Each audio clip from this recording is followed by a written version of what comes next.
നാഷണലും ഇന്റർനാഷണലുമായിട്ടുള്ള എല്ലാ കമ്പനികളുടെയും ലെൻസും ഫ്രെയിമും ന്യായമായ വിലയ്ക്ക് ലഭിക്കുന്ന കൊച്ചിയുടെ സ്വന്തം optical showroom Jasal opticals. Jasal opticals, opposite TB hospital, Karivelippady, Kochi. Palluruthy block panchayat പ്രസിഡന്റായി അഫ്സൽ നമ്പ്യാരത്തിനെ തെരഞ്ഞെടുത്തു. പള്ളുരുത്തി ബ്ലോക്ക് പഞ്ചായത്ത് പ്രസിഡന്റായി UDF-ലെ അഫ്സൽ നമ്പ്യാരത്തിനെ തെരഞ്ഞെടുത്തു. 14 അംഗ ബ്ലോക്ക് പഞ്ചായത്തിൽ 11 വോട്ടുകൾ നേടിയാണ് അഫ്സൽ നമ്പ്യാരത്ത തെരഞ്ഞെടുക്കപ്പെട്ടത്. നമസ്കാരം, ഞാൻ അഡ്വക്കേറ്റ് അഫ്സൽ നമ്പ്യാരത്ത്.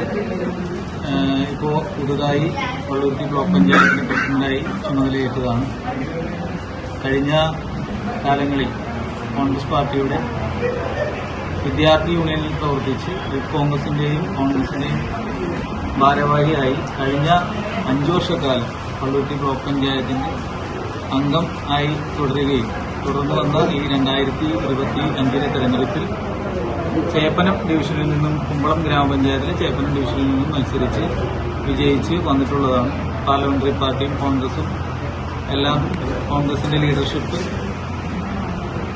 ഈ ബ്ലോക്ക് പഞ്ചായത്ത് പ്രസിഡന്റ് സ്ഥാനത്തേക്ക് എൻ്റെ പേര് നിർദ്ദേശിച്ചിട്ടുള്ളതും അതിൻ്റെ അടിസ്ഥാനത്തിൽ ഇന്ന് ബ്ലോക്ക് പഞ്ചായത്തിന്റെ ഓഫീസിൽ റിട്ടേണിംഗ് ഓഫീസറുടെ സാന്നിധ്യത്തിൽ ബ്ലോക്ക് പഞ്ചായത്ത് പ്രസിഡന്റായി ചുമതലയേറ്റിട്ടുള്ളതാണ്.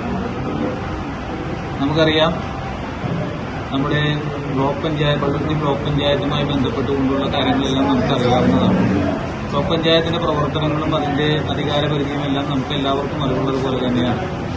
കഴിഞ്ഞ കാലങ്ങളിൽ നിന്നും വ്യത്യസ്തമായിക്കൊണ്ട് ബ്ലോക്ക് പഞ്ചായത്തിന്റെ പ്രവർത്തനങ്ങൾ നാടിനും നമ്മുടെ പ്രദേശത്തിനുമെല്ലാം എല്ലാ വികസന പ്രവർത്തനങ്ങൾക്കും ഏറ്റവും കഴിവിന്റെ പരമാവധി ഭംഗിയായി മുന്നോട്ട് കൊണ്ടുപോകാനുള്ള പരിശ്രമം. വരണാധികാരി ഡെപ്യൂട്ടി കളക്ടർ അബ്ബാസിന്റെ നേതൃത്വത്തിലാണ് തെരഞ്ഞെടുപ്പ് നടപടിക്രമങ്ങൾ പൂർത്തിയാക്കിയത്. എതിർ സ്ഥാനാർത്ഥിക്ക് 3 വോട്ടുകൾ മാത്രമാണ് ലഭിച്ചത്. News bureau, Palluruthy.